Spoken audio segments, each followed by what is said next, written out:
ইচ্ছে মনে পেতাম যদি পক্ষীরাজের ঘোড়া, টগবগিয়ে মেঘের ভেতর দেখিয়ে দিতাম ওরা।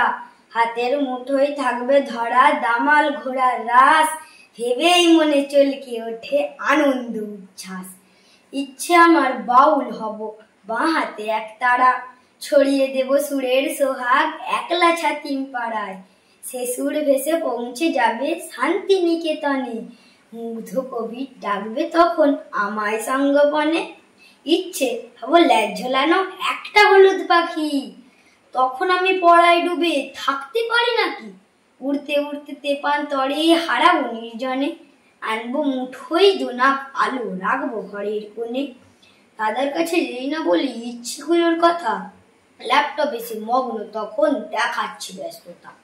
দিদির আঙুল স্পর্শ করে ফেসবুক টুইটার, আমার এমন ইচ্ছে কথা ভাল লাগে আর তার।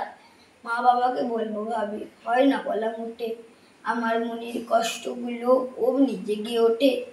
দু চোখ জুড়ে রাতের পরি ঘুমটি যখন আঁকে, ইচ্ছেগুলো পাখনা মেলে কেবল উড়তে থাকে।